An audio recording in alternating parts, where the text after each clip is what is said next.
Bismillahirrahmanirrahim.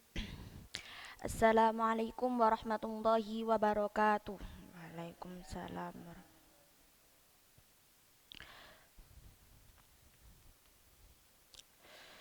Rabbi shrah li sadri wa yassir li amri wahlul 'uqdatam min lisani yafqahu qawli. Amin. Qala al-musannifu rahimakumullah wa nafa'ana bihi wa fi ulumihi fid dharain. Amin. Bismillahirrahmanirrahim. Adabul masajid. Al-masajidu buyutullah wa man 'allika qalbuhu biha adallahu Allahu fi dhillihi yaumal qiyamati kama fil hadis. Fayutlabul masyu ilaiha bistiyaqin ma'as sakinati wal waqari ila akhirih. Uh, untuk yang pada kesempatan kali ini sudah menjelaskan terkait adabul masajid, yaitu etika ketika berada di dalam masjid. Al-masajidu buyutullah. Masjid adalah rumahnya Allah.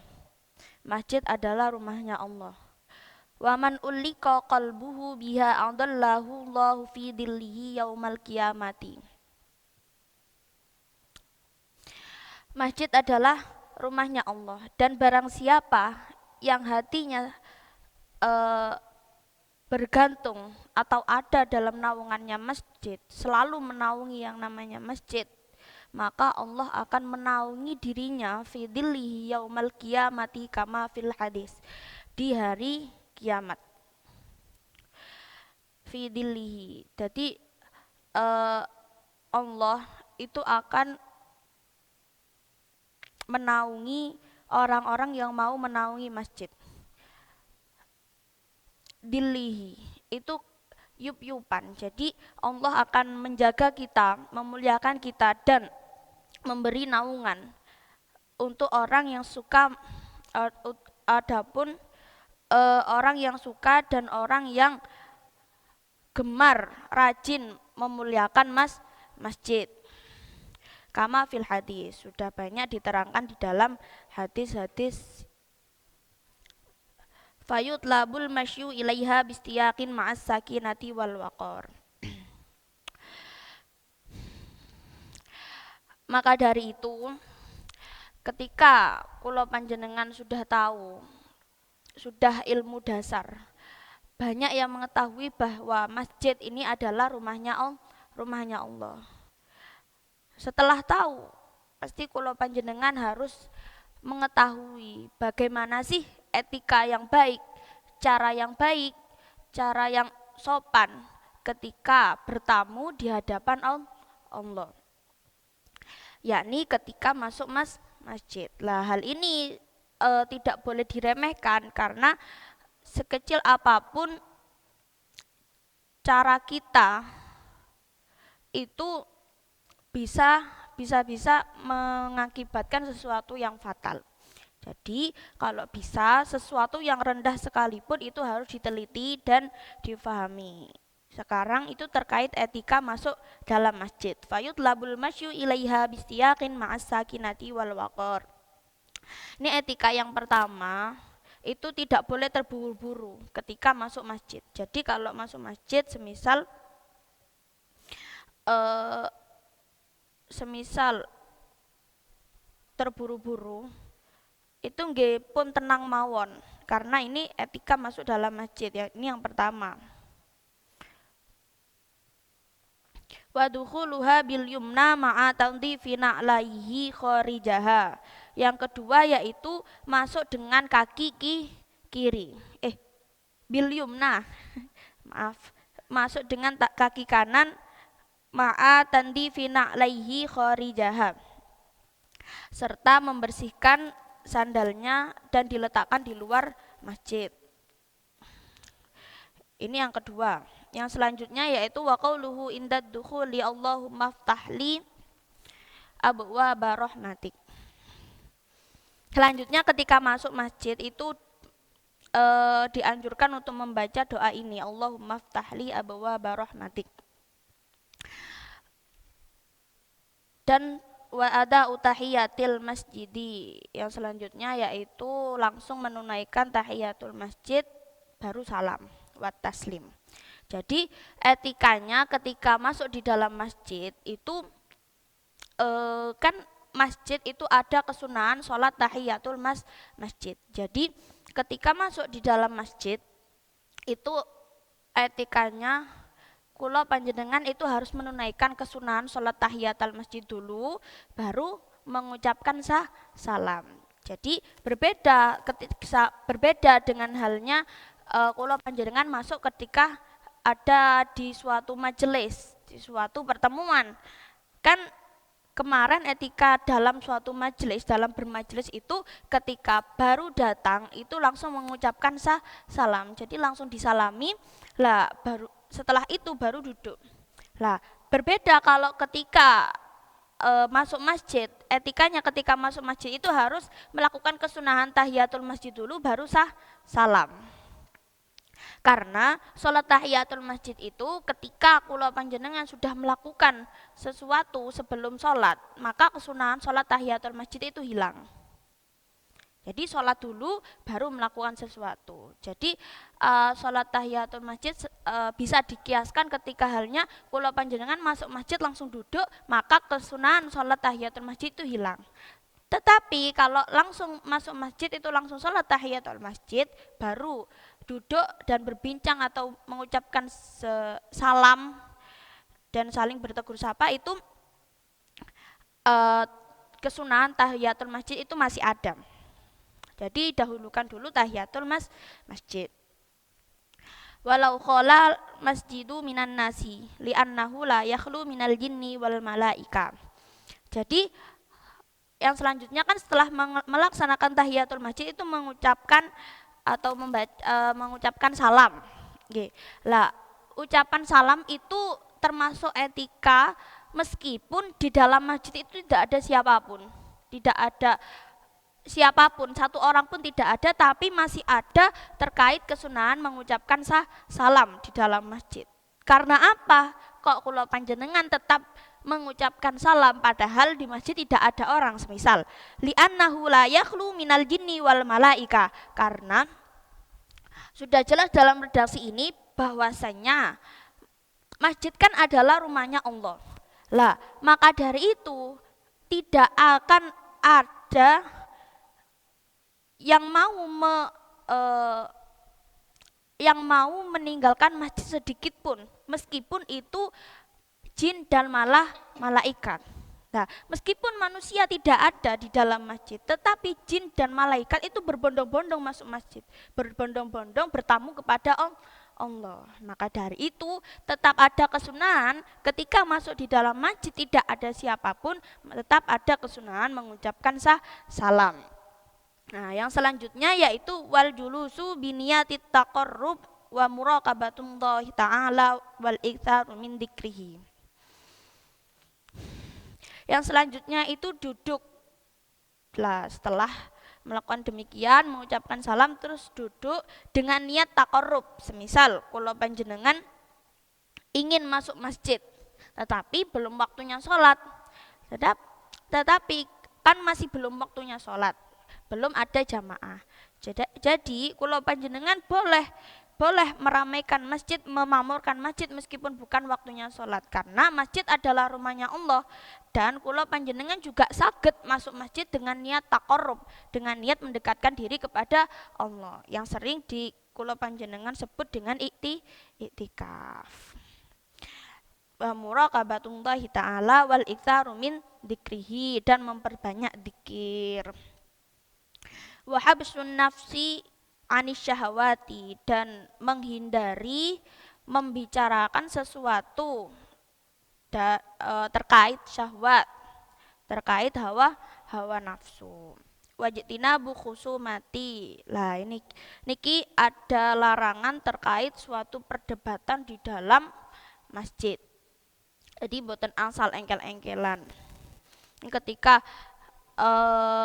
wa alla yantaqila mimma kani illa lihayatin. Jadi ketika kula panjenengan masuk masjid terkait dengan niat iktikaf, maka ada kesunahan tidak boleh berpindah dari tempat duduknya kecuali ada hajat. Jadi kalau ada suatu kesunahan, jadi kalau duduknya sudah di tempat itu, di tempat itu.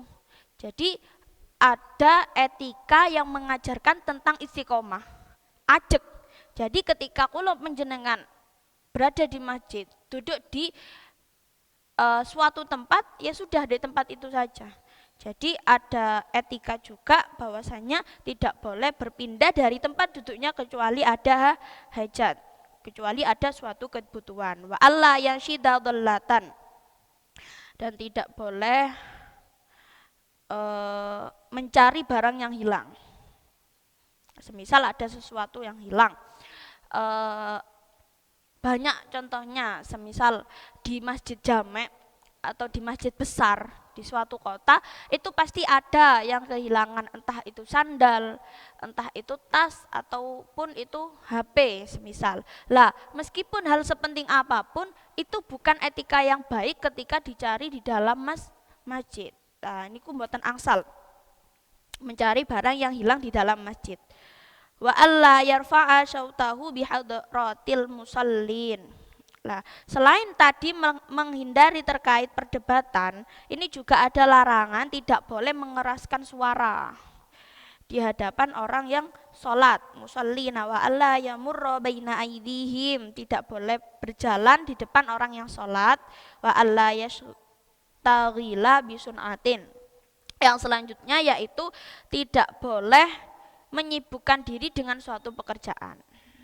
Jadi kalau memang benar-benar niat untuk mengziarahi masjid, untuk datang ke masjid, ya memang ditata dulu hatinya bahwasanya kula panjenengan akan fokus kepada Allah Subhanahu wa taala, fokus taqarrub, fokus untuk muraqabah. Jadi tidak perlu berpikir atau mungkin kalau emang ada yang mendadak udah keluar saja. Jadi tidak perlu di dalam masjid memikirkan hal-hal selain Allah.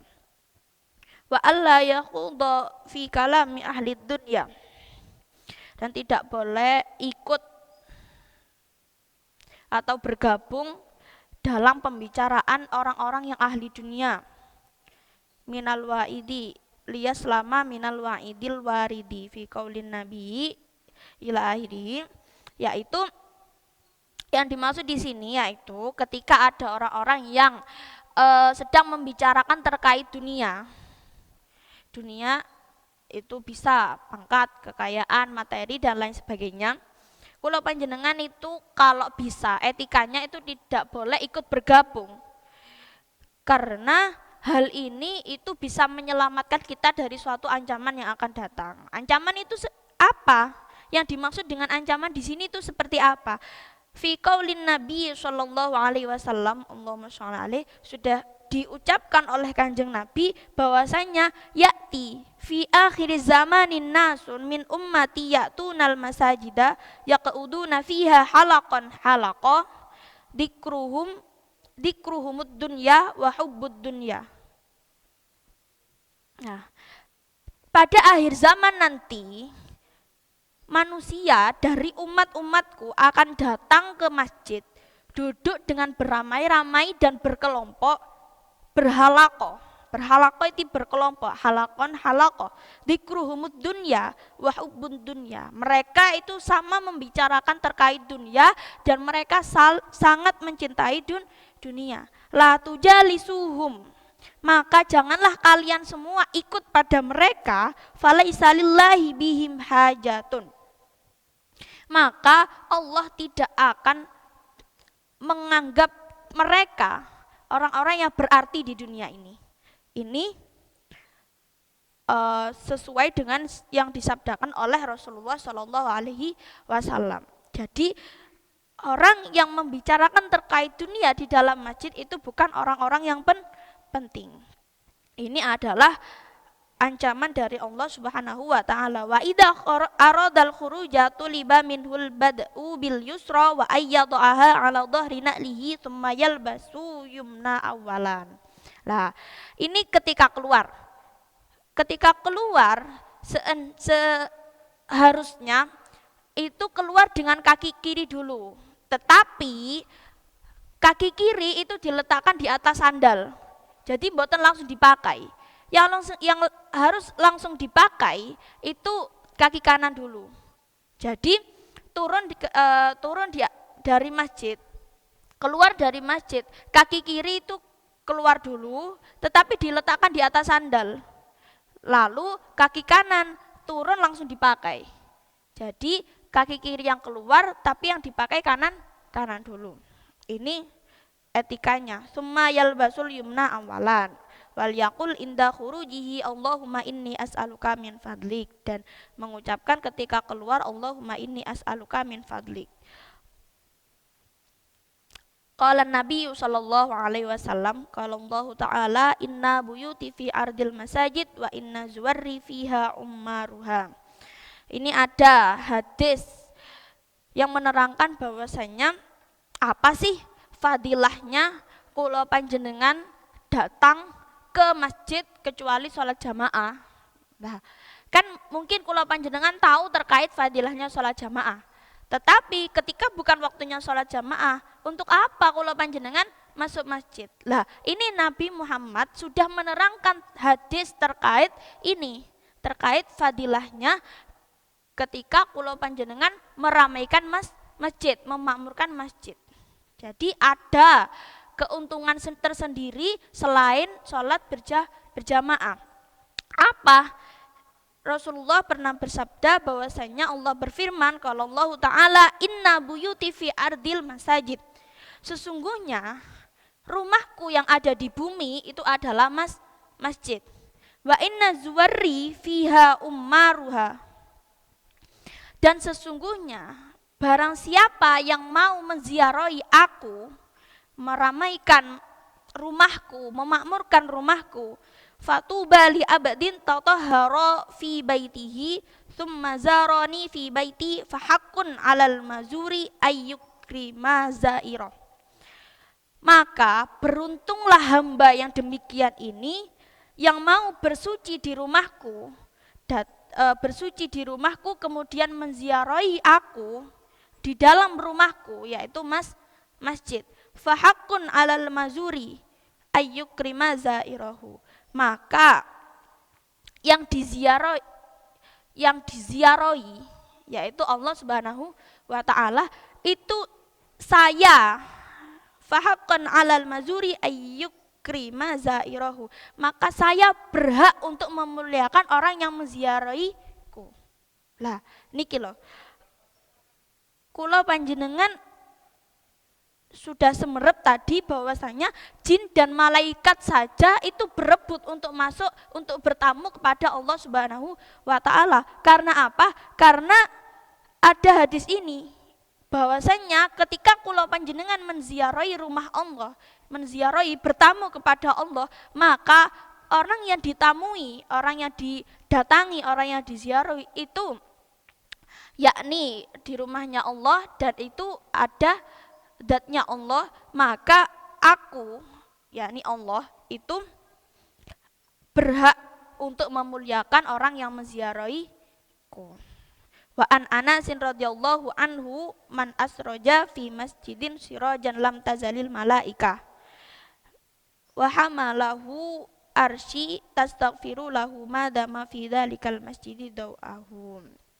Ini yang terakhir bahwasanya ada hadis yang diriwayatkan oleh sahabat Anas radhiyallahu anhu, barang siapa yang menghidupkan lampu di dalam masjid atau memberikan suatu penerangan di dalam masjid, maka malaikat pembawa arsy itu tidak akan berhenti memohonkan ampun selama masjid itu tetap terang. Jadi ini sama halnya terkait karpet.